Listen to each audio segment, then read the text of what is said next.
The reality is we are very, very close, and you want to be prepared. You want to position yourself in everything that you need before you need it. So no offense intended, but if gold is not part of your strategy, if it's all based on fiat, then you're going to be in trouble because the fiat is going away. It's going away. They're going to transition us into a new fiat system. Mm-hmm. But that means that they have to kill the old fiat system. That means that all of that debt that's based on is going to have to basically go into a hyperinflationary inferno.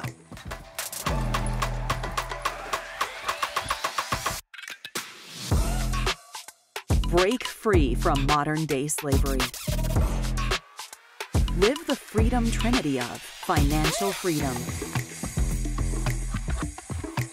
time freedom, and location freedom. Live in true fulfillment with a foundation of growth and balance in health, relationships, spirituality, and having fun doing what you love most. Let us show you the way. Welcome to Freedom Hack Radio. Welcome back to another episode of Freedom Hack Radio. I'm your host, Bryce Robertson. And today, my friends, we have a very special guest to talk to us about the economy, macroeconomics, what the heck is going on in today's environment and what we can do about it and how we can collectively survive and thrive through this together. And today, joining me within this discussion is Lynette Zang. Lynette Zang began her banking career at a mere 15 years old. Her dedicated education and research led to the discovery of currency life cycle patterns and a deep understanding of the impact of those life cycles on all socioeconomic levels and asset classes. Lynette has been with ITM Trading since 2002 and is their chief financial analyst. Lynette's mission is to translate financial noise into understandable language and enable educated, independent choices.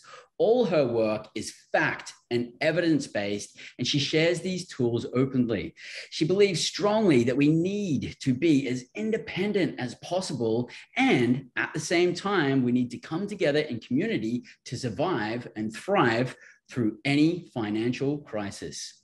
Lynette, it's an absolute pleasure to have you here at Freedom Hack Radio. Welcome. Well, I'm very happy to be here, Bryce. It's good to see you again.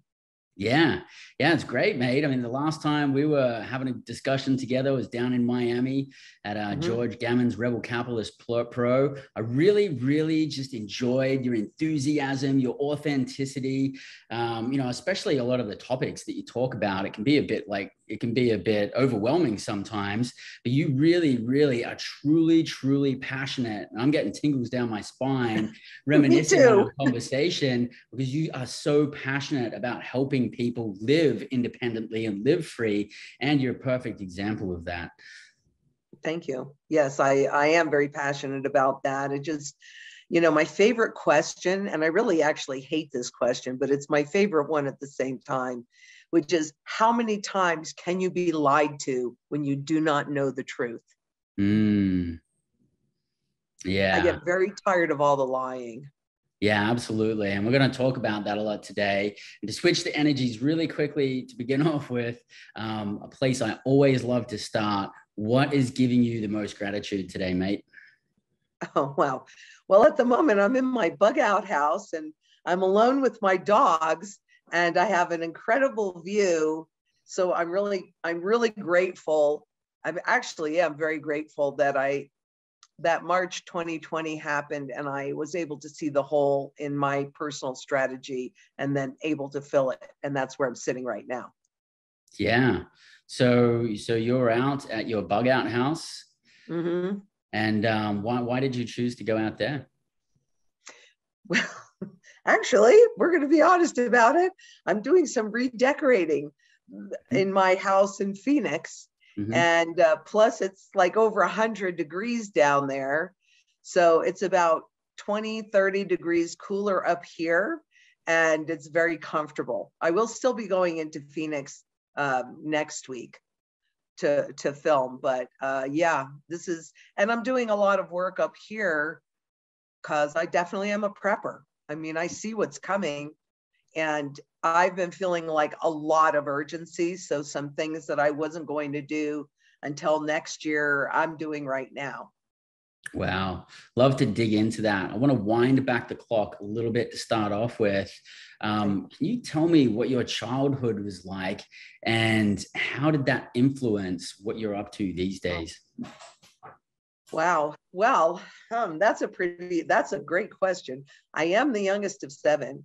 So I always had a tendency to spend a lot of time alone because I was just a pain in the neck to everybody else. But I had loving and supporting family, and my father was a developer in Kingston, New York. So small town in some would say upstate, but it was by the Catskill Mountains. So I was always an ambitious child. And so I started working in a bank when I was 15 because he was kind of a bigger fish in a smaller pond. So I was able to have the ability to do that. And I liked banking, but actually I have to tell you, okay, I mean, from as far back as I can remember, so when I was 4, I was told that I was supposed to do something that had a positive impact on a lot of people. It wasn't a human being, like a person standing there and telling me that. It was the energy, it was the universe, it was whoever's guiding these things. You'd call that a spiritual download? You were guided, that's what your mission was? Honest to goodness, I have been guided my entire life. So yes, without a doubt. And I didn't know what that was, but I did, I was very close with my uncle who was a major antique dealer back east. And so he taught me about tangibles, and he taught me about the ability to hold gold when nobody else could hold gold, and therefore, protect your wealth. But more than that, I was really, we think that these things are coincidence, and they're never really coincidence. There's a much bigger plan for this. So I was in banking. I actually wanted to go to college at Elsa Williams School of Art in England, but my parents said no. They really only gave me one choice of where I could go ultimately, and that was Fairleigh Dickinson University, and that was fine with me. But I studied business finance because they really wouldn't let me study anything else. But I liked banking. I said, okay, well, I'll just do that. I never really knowing that that's what I was supposed to be doing. So, my childhood was very guided. This sounds weird, but I had imaginary playmates, the twins, and I didn't know any twins when I was a little girl. And I have twin daughters. Yeah, wow. Okay, so I mean, there are a lot of like these little kinds of things that I kind of always, I would just know about. And so, yeah, I there's no doubt in my mind that I've been groomed for this moment of time. That and even when we had talked about the time that I lost my faith. That's the only time that I lost my faith.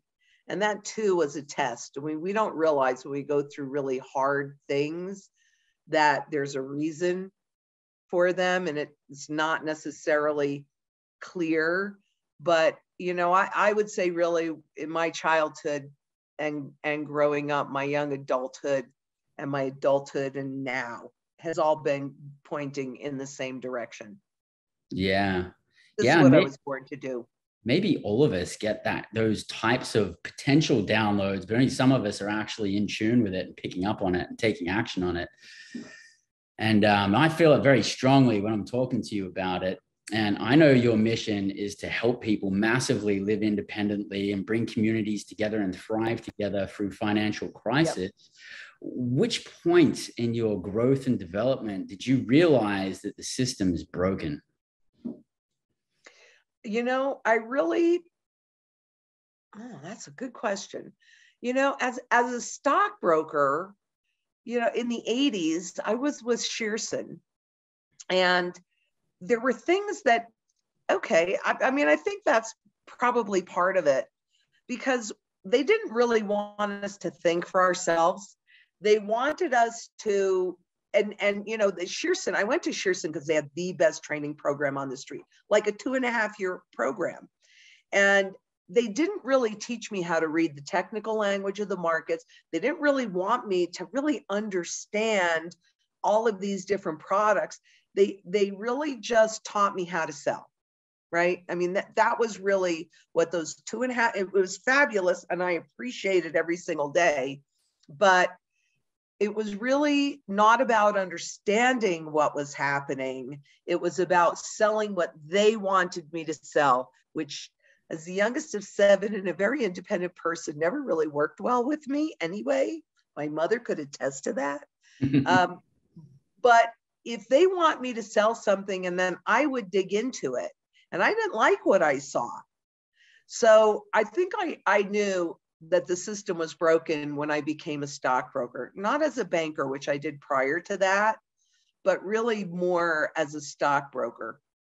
That's when I think I really started to see the systems for what they were. And it's a heck of a rabbit hole. You know, I first came across fractional reserve lending and then quantitative easing, and then took a deep dive, and it was just, it's endless amount. And today, I mean, you research this all the time, and you're putting videos out consistently.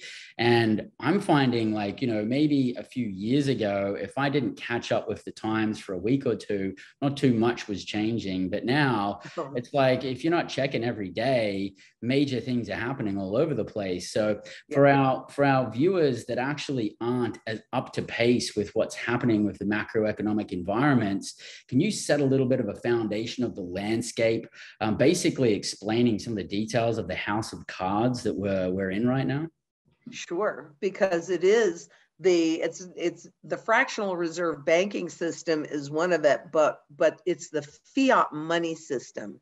Fiat literal translation is by decree, and bottom line is it's government-based money. But you see, when we were on a gold standard, the gold standard put restrictions around what a government could do, as far as taxation was concerned, because if they wanted to tax you, you know about it. For corporations, they wanted to be able to pay you less, but if you were used to getting $5, you weren't going to accept $2. So they switched us and transitioned us into a fractional reserve system, which really is about regulating the rate and speed of inflation. So when they talk about fighting inflation, that's just garbage. That's 100% garbage, because their job is to regulate that speed. And, you know, so on a fiat money system, in the 70s, we transitioned to a debt-based system, and then the gold no longer kept or created restrictions for governments. And inflation was baked into the system from the beginning, because what they said, if you read the documents when they were setting things up, they knew that people marry the legal money of the state. So we've had dollars, even though they were once a gold dollar, and then they were a fiat but backed by gold dollar, then a debt backed dollar, right? If you keep the name the same, people, I can tell you, in 1971, and I was there, I did not know that anything had changed with our dollar when everything had changed with our dollar. So you know, so for corporations, if you look on the graphs, you can see that's when in the 70s, early 80s, as we were making the transition into the new debt-based system, that's when you started to see wealth and income inequality start to really take root. Up to that point, if you were productive, your income rose at the same level of that productivity.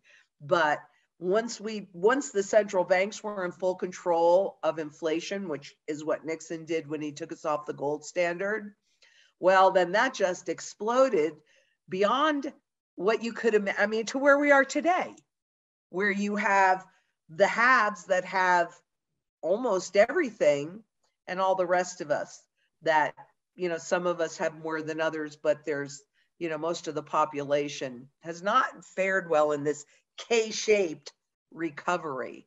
And what people don't realize is that this is all by design.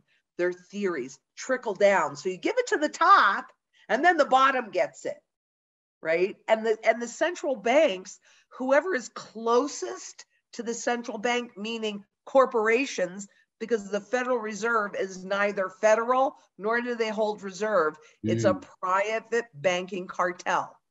So whoever is closest to the banking cartel, the central bank, gets the money the cheapest and when it has the most value.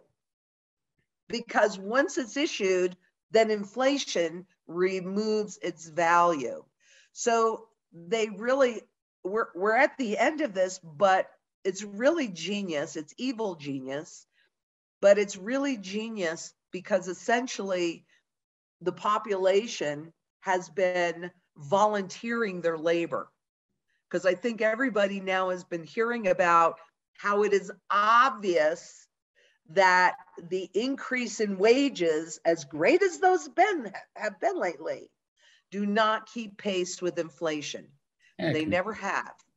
And let me tell you something else that I find really interesting, which is the central bank's definition of price stability. Price stability doesn't mean that you and I pay the same thing for the same asset time and time and time again. Price stability is that a rate of inflation, so 2% of inflation, does not make the worker ask for more money. So it's wage stability, not price stability. But that's what they call price stability, is the rate of inflation that does not, that the worker does not require higher wages to pay. And there's so much manipulation in the actual verbiage and the wording that gets used. And if you're naive to how a lot of these systems work and you're reading about it, it actually sounds like they're telling us very good news and they're going to come with their Superman cape and come and save the day. But we know that they're the ones actually creating the chaos and the mayhem to their advantage, to our disadvantage. They know all about it. They know exactly what's going on. And what worries me is by the time they're actually saying, oh, we have inflation, that it's like, it's starting to really get out of hand. And, so right now, where are we at? We had a whole bunch of different presidents and prime ministers calling for a famine later this year. We've been preparing for this for years and we've been putting the word out this for years, but the common person is just starting to understand that these things are going to be a possibility. What scares you the most about the coming years? What scares me the most is what's going to happen to the general population, because what I see is a hyperinflationary depression. That's what I see. So I see most people, and we've really been witnessing this really since 2008. The system really died in 2008. But, they talk about how all of their money printing, they don't take responsibility for what they're doing. They lie and they lie and then they lie some more. So they don't take any responsibility for all of the new money and the cheap money that they created since 2008 and how that has reflated and pushed up their fiat money assets as well as real estate, because that became a fiat money asset fully converted in 2018 when it got its own sector in the stock market. So they have converted every asset into financial products. It's the financialization of the world. Look at the medical care that we get.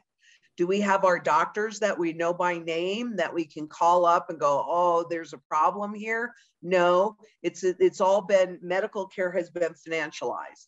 And if you aren't worth the money you are, and you don't have the money to pay, you aren't going to get the care that you need. So everything, and this really started, you can see it in the charts and the graphs. This really started back in the 70s, early 80s, as the whole globalization, as the central banks took control of the whole system. you know, it's the hyperinflationary depression and what it's going to do to the general public that scares me the most, but it's also what makes me the most angry, because none of it was necessary.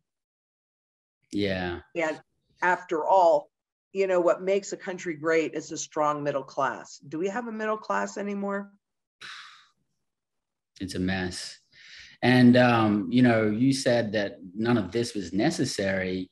No. So much of what's happened that's being posed as a benefit to us, all of these checks that are being sent out to the general public, money that's being printed to save the day, all ends up being some form of taxation pushed back on the general public, whether it be price inflation, whether it be loss of asset values, just absolute chaos in the financial markets. Like in the beginning, I used to actually think with a lot of my research that all these different sectors and all these different industries are completely separated.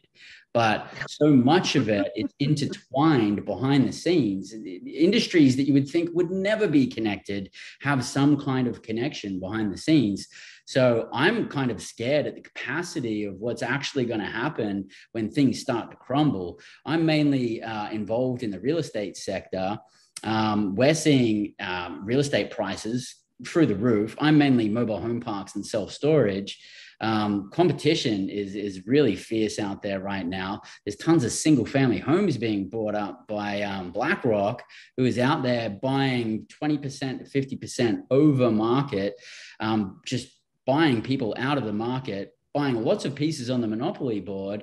And the thing that scares me the most about that is the CEO of BlackRock is also chairman of the board of the World Economic Forum, whose plan for 2030 is you will own nothing and be happy. And which way are they going to go with real estate? There's a few things that I'm worried about. Are they going to buy 20% of the monopoly board and then start increasing rents? And if they do, that's bad for consumers. Or are they going to go the other way and bring rents down, which is bad for landlords, and then lock in rent controls and then buy more properties because landlords have to sell out of those? There's a lot of different possibilities, but the future is looking pretty grim in a lot of these areas. And I'm not a specialist in any of the other asset classes. What are some of the big moves that you're kind of seeing across the board here?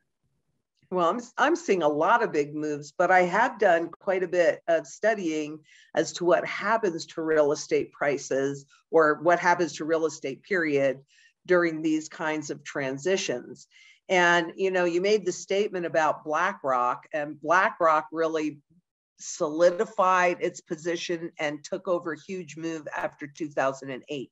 So this is not something that has just been happening. And again, real estate has been turned into a short-term financial asset. Now you're sitting on long-term assets. BlackRock and Blackstone, two different companies, but kind of the same, have been going into mobile home parks where you've been specializing and buying up everything. And I think we've all seen rents jumping like 20 and 30%. They want to get the old people out so they can the old renters out so that they can then raise their prices, but it does become an affordability issue. Once we go into hyperinflation, you know, there are some key areas that make it really scary to own rental property, and we've already seen them starting to talk about rent control. Your prices, your costs, your insurance, and all of the other property taxes, all of that's going to keep going up. But your ability to absorb those costs through rent increases are ultimately going to be lost.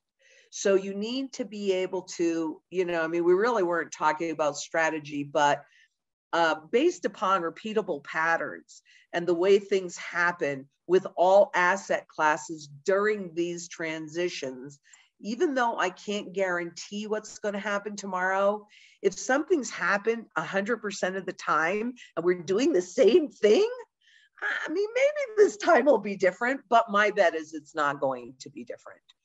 So if you have those kinds of assets, what becomes a stone around your neck and positions your liability are two key things. And there's more to it than what I'm going to say. But number one, you want to have the ability to pay off that mortgage in a moment's notice. Because if you cannot, then they'll say, well, just put this property on this digital token that you can spend wherever, and we'll give you this. So as you pointed out before, they come saying, oh, isn't this wonderful? But you didn't read the contract. You didn't write the contract. And I can almost guarantee you that that contract is not in your best interest. Yeah. So, and that's what the gold does for you, because gold is severely undervalued, and they will, meaning governments and central banks, will have to reset that once all confidence is lost in the currency. Then to gain that confidence back, they will reset and do an overnight revaluation, the fiat money. So in this country, dollars, but it could be euros, yen, whatever. Oh, excuse me. My dog seems to have been chewing a musical instrument. She's a puppy. Uh-oh. I know that feeling. I've got two puppies myself. Juliet. Well, I think it's too big to go down her throat, so it's probably okay. Hopefully, but good. The other piece, Juliet, here. She's not going to give it to me now. But the other part is the property taxes, because that's how, states, communities, and local governments generate income to pay for all their programs. So property taxes have a tendency to go up quite a lot when we get into this. So even if your property's paid off, then you can lose your house if you don't pay the property taxes. So those are the two biggest risks. Now, if you're using it to generate income, I mean, there's all parts of the strategy that we look at to ensure that you can maintain your income, and therefore and hold it to inflation, and therefore you will always, as a real estate owner, be able to pay your property taxes and to be able to cover those increases in costs of holding. And I think that's critically important, because too many people are highly leveraged, which was so encouraged, right, with interest rates at zero. And it works great on the way up, but it's extraordinarily destructive on the way down. So you need to be absolutely, in my opinion, diversified, so that at a moment's notice, you can pay that mortgage off. You can continue to cover your costs. So maybe at that point, it's more important to have a good tenant in there that helps you maintain the property, that, shows up, that you have some degree of flexibility, and you don't have to push out a good renter, but you can help them survive this. And then that creates a lot of loyalty on the other end. But those are the biggest challenges that I see. We've taken a lot of that into consideration. We've doubled, if not quadrupled, our property taxes. We've added 300 basis points onto our cap rates and our interest rates if we're going to refinance in a couple of years. We're doing a lot of things to just mitigate for all the potential things that could possibly go down in the coming years. And it's hard to say. The hardest thing that I find is the timing of this, because I actually thought all of this was going to come to fruition and crash back in 2019. I got friends that have been waiting on the sidelines essentially since 2017. How hard are you finding it to predict when this is going to happen? Because we seem to be pretty confident of here's the potential things that'll happen. I'm finding it really hard to it seems like they can drag it out longer and longer than I thought. Well, I mean, insanity can stay crazy longer than we can think, but not forever. And I can tell you what is most likely to happen, but it's almost impossible for me to tell you it'll be Tuesday morning at 8:35, though it could.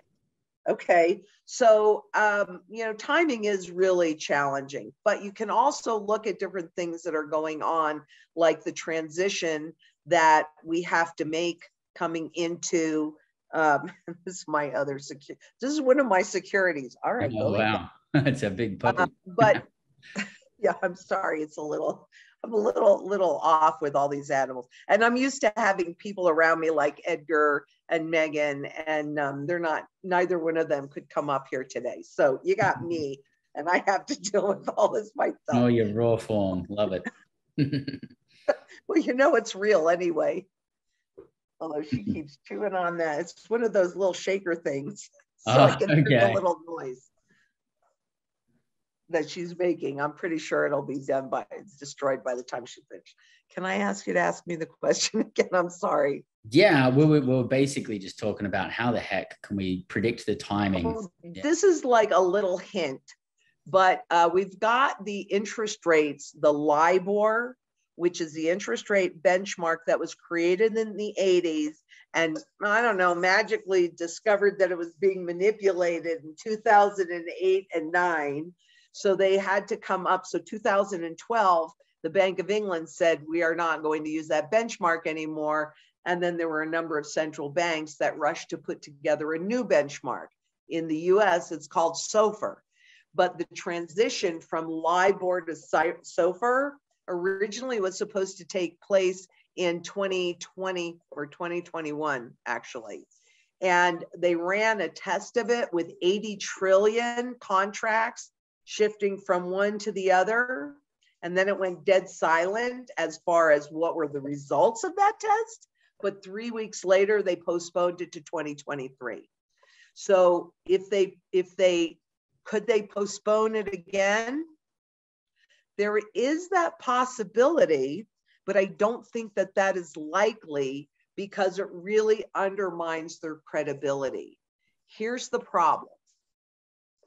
The value of these contracts based on LIBOR is different than the value of the contracts based on SOFR.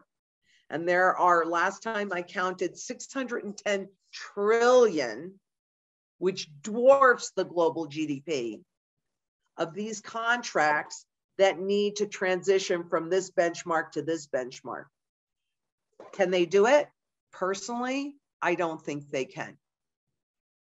And nobody else really thinks they can. And they had one heck of a time getting the markets, getting Wall Street and the banks to adopt it, because it's supposed to be a market-based benchmark.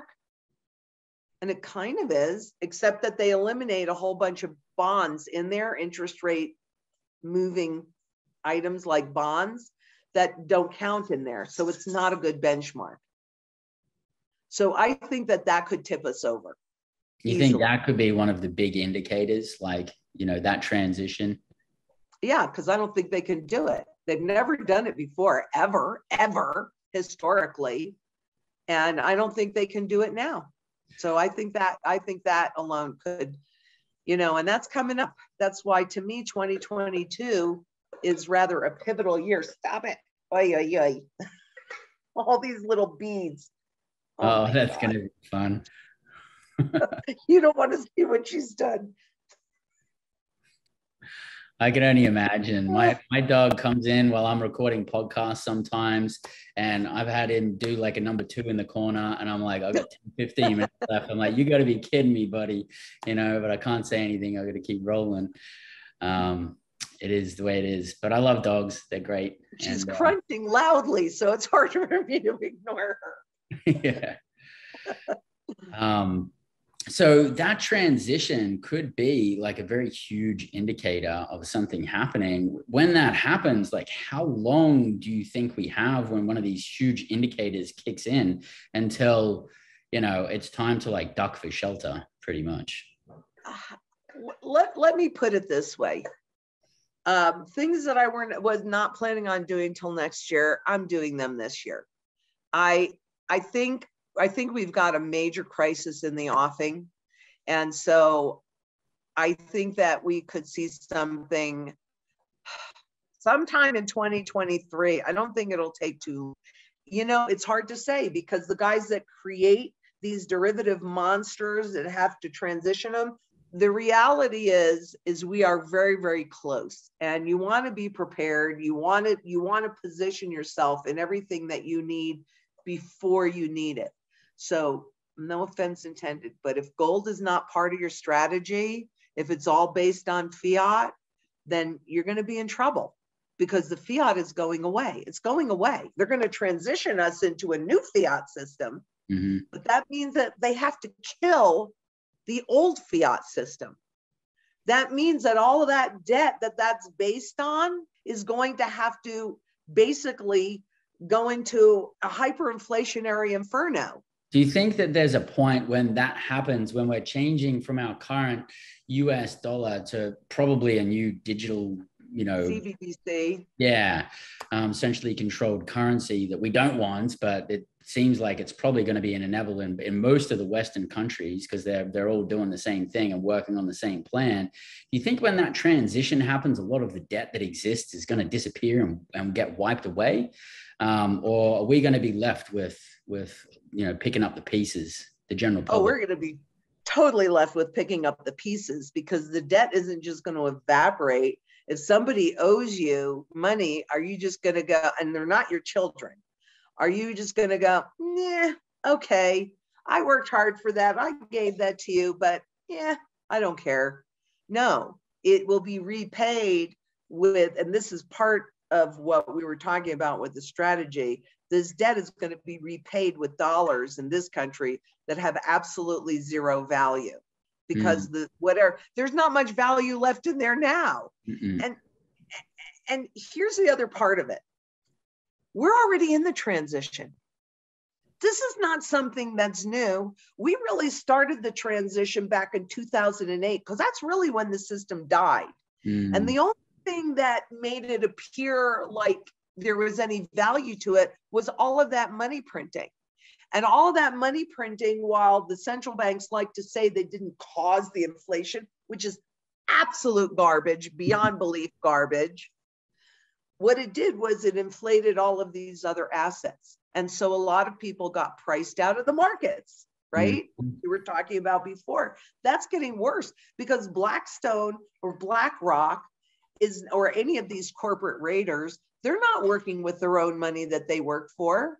They're working with Wall Street money. So what do they care how much something costs? And not only that, but after they buy it up, they securitize it, they turn it into a financial product, and then they sell it back to you. Yeah. So you're sitting with it in your 401k or your pension plan or your IRA or just your brokerage account. You're holding dynamite. So who do you think? The BlackRock, those guys, they got their money. Yeah, they've already sold it on when the they secondary sell market. to you. Yeah. So it's already happening. This is not something that I'm waiting for. The 100%, I came to ITM in 2002 because most of my formulas had confirmed where we were in this trend cycle and that we were at the end of this trend cycle. And therefore, I knew I needed to be in real money and hard assets, something that is easily portable and is truly outside of the system. And everybody needs to have that. Because look at what happened in Canada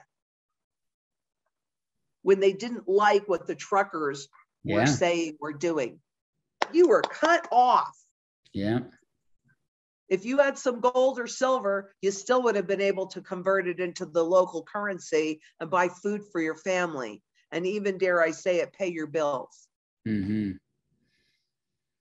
Yeah, I mean, cash is trash. A lot of people are saying that. And in the environment that we're coming into, it's not going to be good for anything. It's depleting at least 16% a year right now because of inflation if it's sitting in our bank account.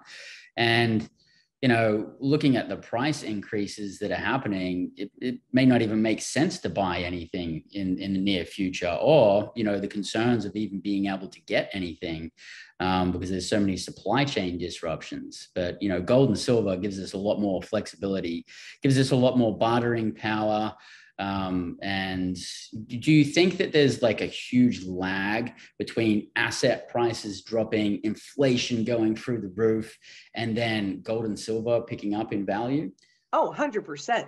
Or no, not picking up in value, picking up in price. Yeah. Because the value of gold, its most important function is to hold its purchasing power value over time. It performs lots of functions, but in my opinion, the single most important one is to hold that value. And the answer is yes. because a rising gold price is an indication of a failing currency. And once you really get that this currency is failing, that's when you make those choices to accumulate gold and silver. Mm-hmm. And that's what you look at what the central banks are doing, and they're accumulating it at the fastest rate ever. Why? Because they know what they're doing to the currency and all these fiat money products. We don't, but they do. So 100%, why are they buying gold? Why? Mm-hmm. And Right? Warren Buffett, he's into gold stocks as well. It's not the actual real asset. He's got a lot more like money to throw out there, but still he was pulling out of banks and coming into gold stocks. You know, we could talk about Warren because his father was, I think he was a senator or a congressman, but he was in government. And I know if you read his paper, which I don't remember the name of, but that's easy enough to search. Warren Buffett's father, his seminal paper, he wanted the monetary system to go back on the gold standard. I mean, strongly, very interesting piece. So I personally know what his father, I'm pretty sure his father was preaching the same thing at his home. So my bet would be Warren owns a lot of gold, and he's not physical, and he's not going to tell you. But if he goes in and buys a gold mine or stock in any company, he buys it at the level that he can take over the company. It's not like, you know, you or me, and maybe we own a few hundred shares or 10 shares or whatever it is. And hey, now you can throw your change into the stock market, you know, just round up, you go shopping and hey, you got 15 cents left, we'll buy you a fractional share, right? That's gotta be good. I'm pretty sure Warren does not buy fractional shares. He buys enough that if he wants to take control of the company and own all of those assets, he can easily do it. And that's a huge indicator. That mind boggles me, even that not many people are talking about it. Some people are talking about it, but that move to pull out of the banks, remove those banks from his balance sheet, and to reinvest that capital into gold stocks. I think that is a huge indicator and a big move for sure. Absolutely. You know, the time to get ready is before you need to be ready. Because if you wait, you know, people ask me all the time, well, when is this going to happen? I bought my gold and silver and now it's done nothing. Well, you have to understand, number one, why you bought it to begin with. Did you buy it for a trade because it's going to go up in terms of dollars? Then you're going to have to wait. But by the time you convert it back into those dollars, when it goes to 350,000 an ounce, or wherever it's going to go, because that's just a number. It's meaningless, really. But you're not going to want to convert it back into dollars unless you are then going to convert those dollars into a new trailer park or a new storage facility. Yeah. Right? So just for a heartbeat. And my personal strategy was on the other side of this mess when there was a currency that had a component of gold in it, because that's another thing that happens 100% of the time. Governments have to get your confidence again, and you already have no confidence in them by that point. So they use gold to do that and get you to use the currency again. And I used to think that I would convert a lot of my gold holdings into that new fiat. But with what I'm seeing them do with the CBDCs, central bank digital currencies in the digital world, because, and I'll tell you why. My favorite website, and you know, you've seen my work, so you've seen this, is the FRED, Federal Reserve Education Department, right? Because I think they're a little bit more honest than anywhere else on their sites. Mm-hmm. And there's virtually no purchasing power left in the currency. You and I just don't, well, I realize it, but most people just don't realize it because they go to the store and they buy stuff. And that loss of purchasing power is speeding up. Well, officially, we're at 3 cents. What happens when officially we get to 0? where do we go from there? Yeah. That's attacking principle. That's what negative rates are. Yeah. Yeah, that's scary. So can you touch real quickly? I want to go to diversification in a minute. Before we go there, can you touch on the actual definition of hyperinflation? Because right now we've got inflation. The Fed's saying it's like 7.5%. I think it's more about 16. What do you think it is to start off with? Oh, And I think right now it's closer to 16, but in food, I think it's closer to 40. And shelter, I think it's closer to 30. Yeah. So it's just apparel, maybe. And like you said, the wages are not increasing to keep up with it. It's not like it's an even match. It's going to get to a point where most Americans before all the COVID lockdowns were already living paycheck to paycheck and maximum had 3 months savings. And that's if they were lucky. Yeah, and that's probably gone now. So it's probably been milked out through the lockdowns and all of that kind of stuff. So you know, I don't know how much further people can go.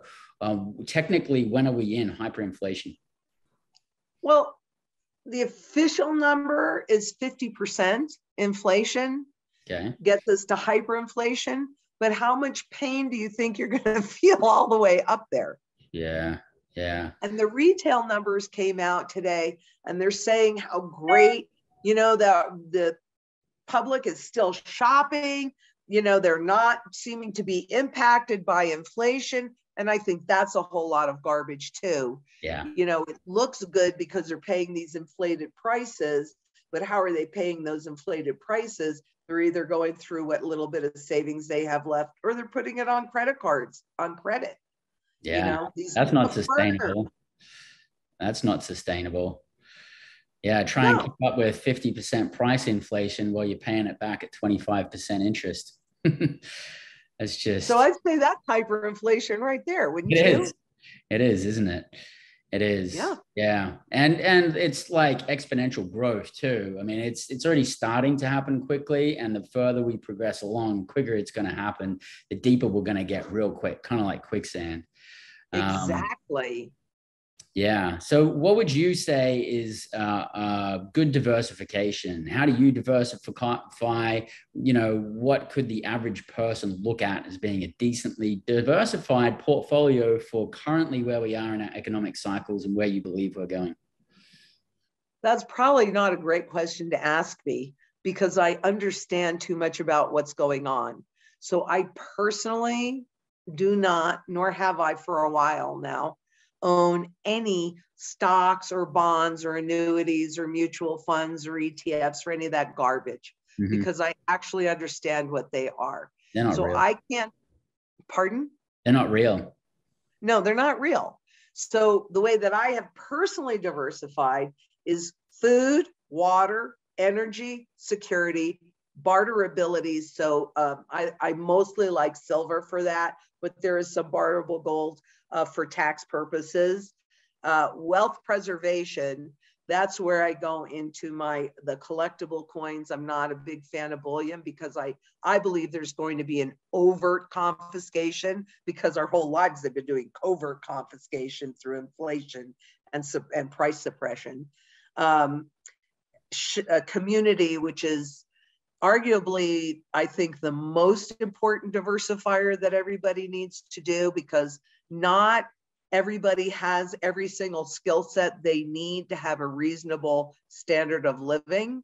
So coming together, as you said earlier in my intro, coming together in community, we all have our strengths, we all have our gifts and the things that we bring to the table. You have a nice diversified pool of people. Some people know how, like the little community that I'm building in my bug out area, the people that are part of it.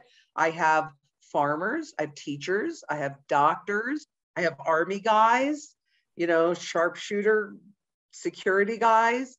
So there's diversity in that community so that we can come together and be okay. And shelter, because you obviously have to have a place to live. So that's how I've diversified. Without any doubt, most of my wealth is held in physical gold and silver, mostly gold more than silver. But this is, that has not always been the case. I mean, I'm an ex-stockbroker. I owned product. I owned stocks. I owned mutual funds. I owned that stuff. I don't own any of it anymore. Yeah, it's interesting that you're talking about these other angles. I'm really feeling the community vibe. I'm really feeling that, like, the more we go back to our tribal roots of like community sticking together and helping each other out, providing food and skills for each other, you can pretty much get through any environment with that kind of strong connection.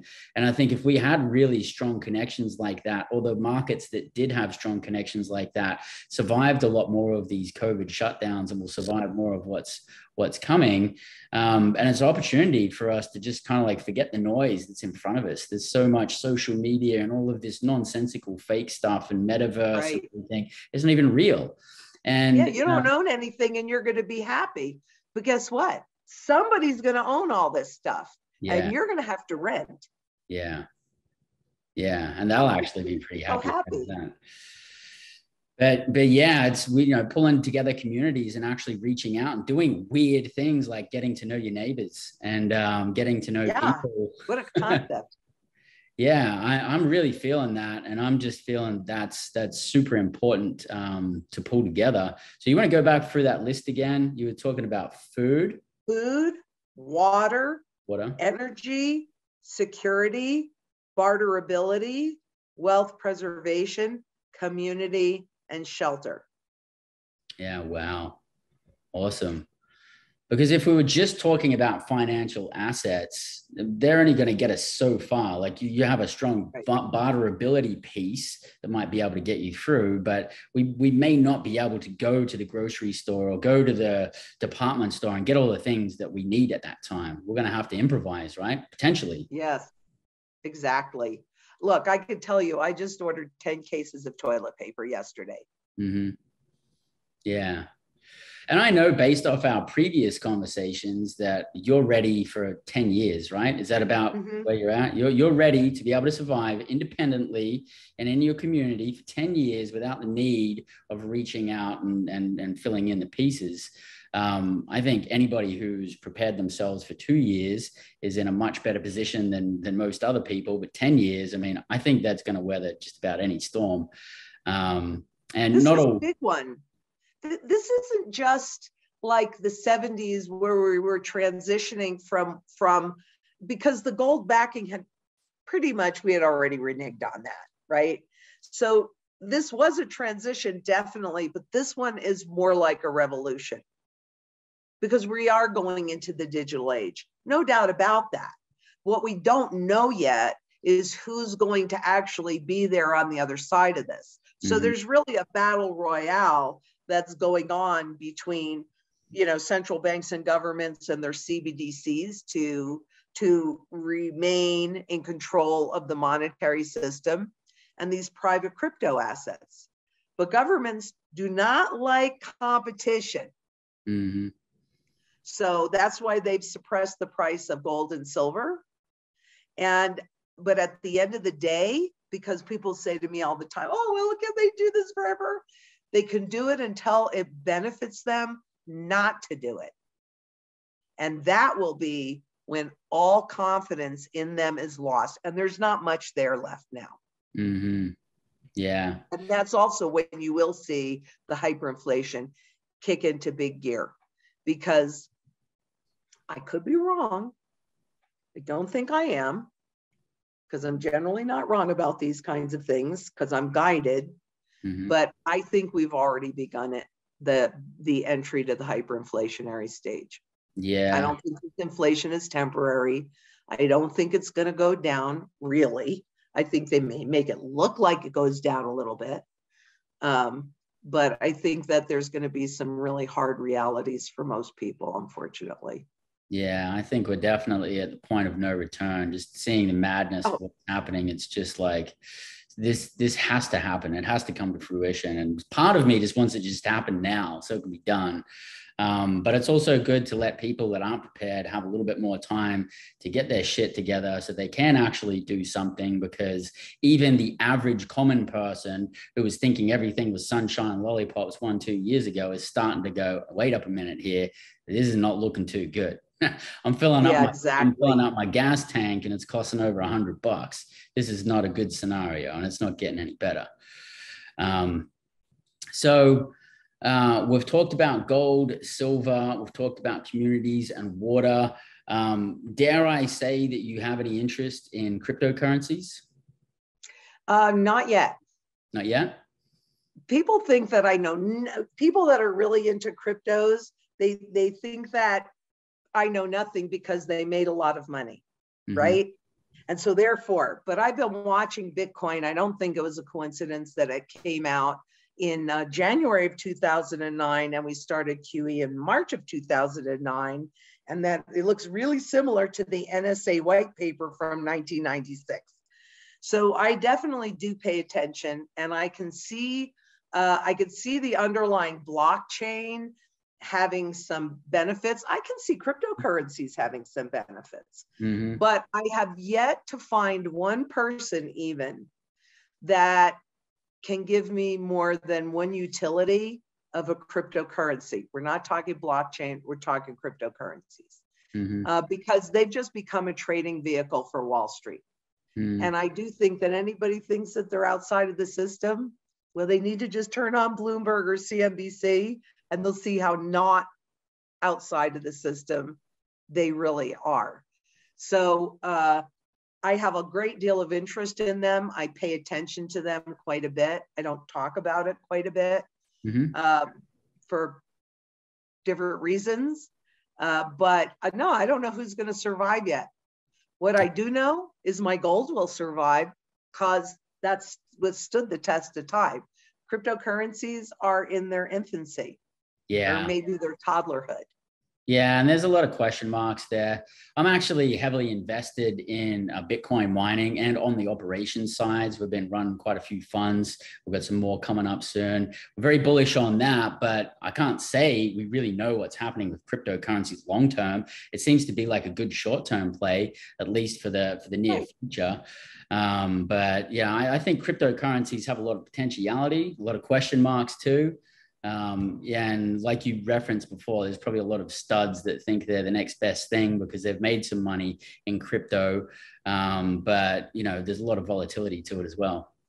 Well, there is. And I would point this out too, that as they're transitioning to a new system, you've heard of the Roaring 20s, right? They were transitioning into a new fiat system. So they wanted the public to participate, and the best way to make them participate was to let them have lots of money.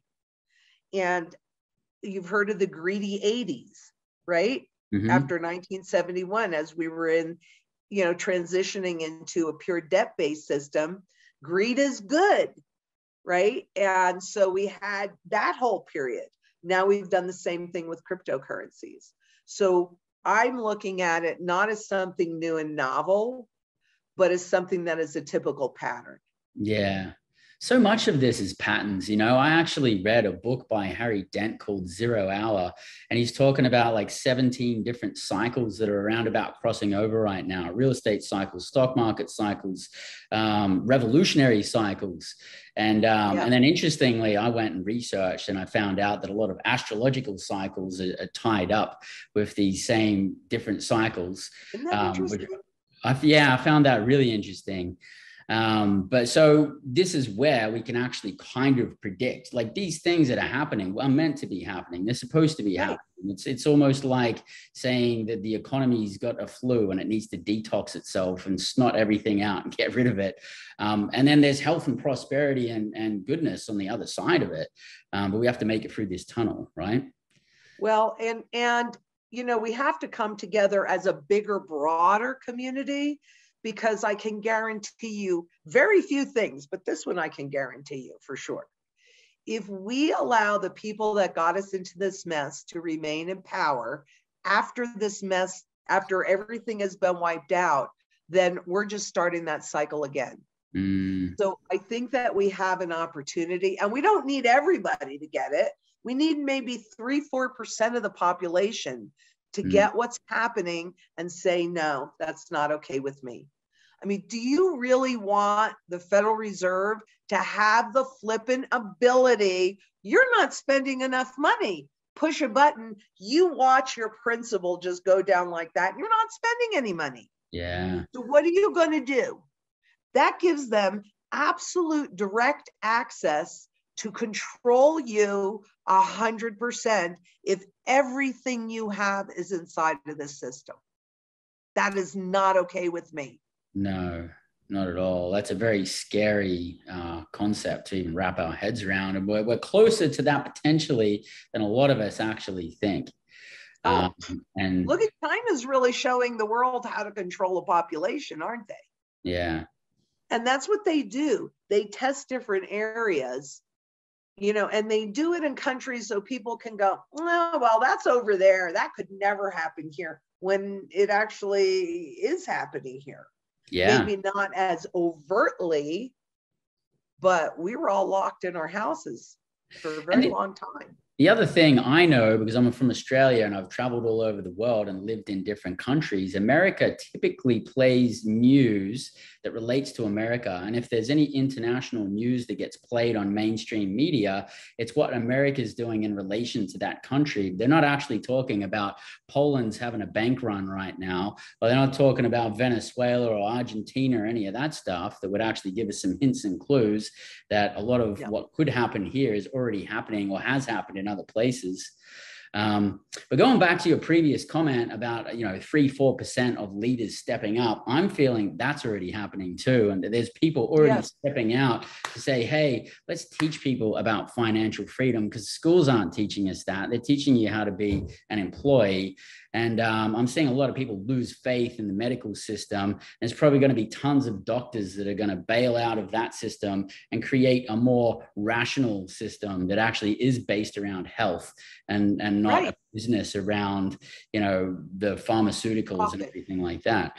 Profit before patients. Yeah. And I'm already starting to feel that. I don't think we're like really, really seeing it yet, but I'm starting to feel that transition already happen in place. I agree. Yeah. That's what gives me hope, because I'm seeing it too. And I'm seeing it in the younger generation. Me, I'm old. I'm 67. I'll probably be around another 33 years. I do all of this for my children and my grandchildren and for my great-grandchildren that aren't even born yet.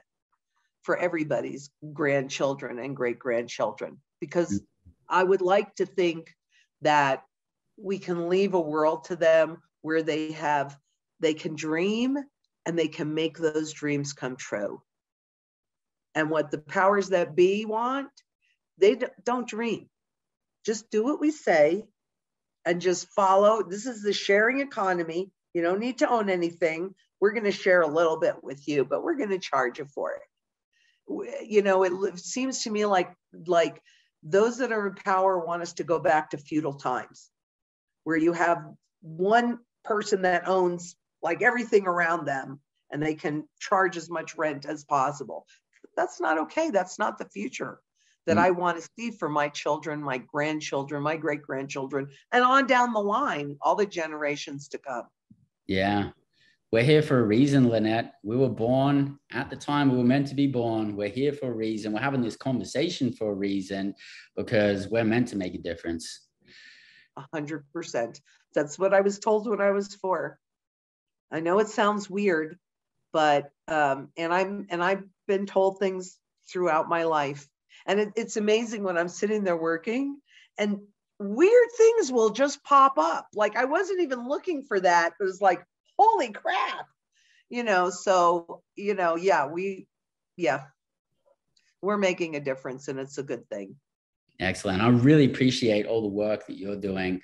And I'd like to finish this on a little bit more of a positive note. What has got you most excited about the next 12 to 24 months? The next 12 to 24 months, I really do see a lot of opportunity. I see a lot of younger people. And like you said, I think that the movement to take back control and create a more fair system is growing. And that's what gives me hope And that's what I see very, very positive that could potentially come out of this, is that we do end up with a much more fair system, because these cards are stacked against everybody. And that's not okay. And a lot of all we have to do in some cases is simply just say no. No, I'm not going to accept that new system, or no, I'm not going to support this new thing that you're trying to introduce to us. Because when we do support it, we're giving power to it and we're letting it thrive. And keep in mind too, a lot of power, we have the power of the purse. So we can make choices to spend locally and support your local community, so the money stays in there. Support those mom and pops that have absolutely been decimated, though this is not new. That trend has been going on since 2000 with allowing Amazon. Amazon didn't need to make profits. Wall Street was supporting them, but mom and pops have to make profits to stay in business. So I would encourage everybody to come together. Community is such a big word. We just talked about the community on the mountain. Okay, that's fine. But even in your local community, get to know your neighbors, because they could save your butt and you could save their butts. So, that's what gives me hope, because I do see more and more people leaning in that direction. But, become a community wherever you are. It will serve everybody well. And I think you're a prime example of doing that. So obviously you've got your property that you're at right now, which is your bug out property, off grid, all of the freedoms that you set up for yourself. But you also live in downtown Phoenix, and you've got half an acre there of very, very, very maximized land where you're self-sustainable. You've got your own tilapia pond, you've got vegetables, do you want to just fill us in on what you've got going on there? Everything. Yeah. Yes. And, my neighbors know that they can come and they can take a zucchini. They just don't hurt the plant. And because I did plant out my whole yard, and you're right. I live smack dab in Central Phoenix. And there are a lot of, I see homeless people walking through the property. I planted what I call my food hedge. So there's Suriname cherries and pomegranates and citrus and moringa and all of this, so that if somebody happens to be walking by and they're hungry, they can pick a pomegranate, and they can come back every day and pick a pomegranate or cherries or whatever. I'm good with that. That's really cool. Why I did it.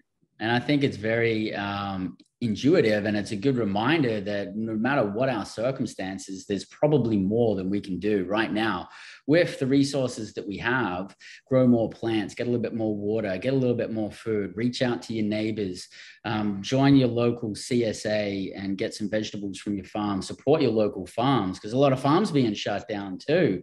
Oh my God, yes. Our food supply is really being hit hard, which is a whole nother topic we don't need to digress on, but I'm sure you're researching that just as much, right? It's 100%, yes. Yeah. So there is. And I think when we look at the price increases at the grocery store, right? What if you're growing your own food? It's more nutritious, the fertilizer, and put in ponds, because there's a whole big issue with fertilizer, but not for me, because I put in 5 ponds on my little teeny half acre. They don't have to be big. They just have to have fish in them. And that's my fertilizer. I don't have to worry about, not being able to get fertilizer. I don't have to worry about the food prices going up in the store, because now here we're putting up hot houses. So grow stations, 3 geodesic dome grow houses. So I'm going to try and grow enough food for like 40 people, and you can grow up. And I'm not a farmer. I'm not even, I would call myself a gentlewoman farmer, because I don't do the physical labor, but I enjoy it.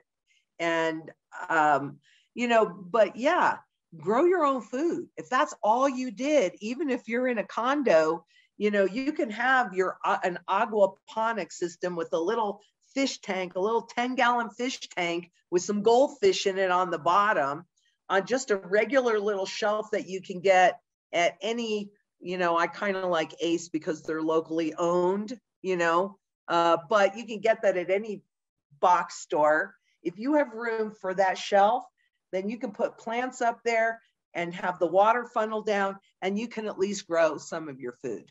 And I think people should realize with all these price spikes and everybody now admitting about the famine, the coming famine. There's a lot of people, it's already happening. There are a lot of people that are hungry, which kills me. I hate that. Yeah, and I would say the time to buy all that stuff is now, because people are going to start buying fish tanks and all these kinds of things, and next thing you know, you can't even get your hands on some, or they cost $1,000 or something like that. So a lot of things we can do. I really, really thank you so much for your time.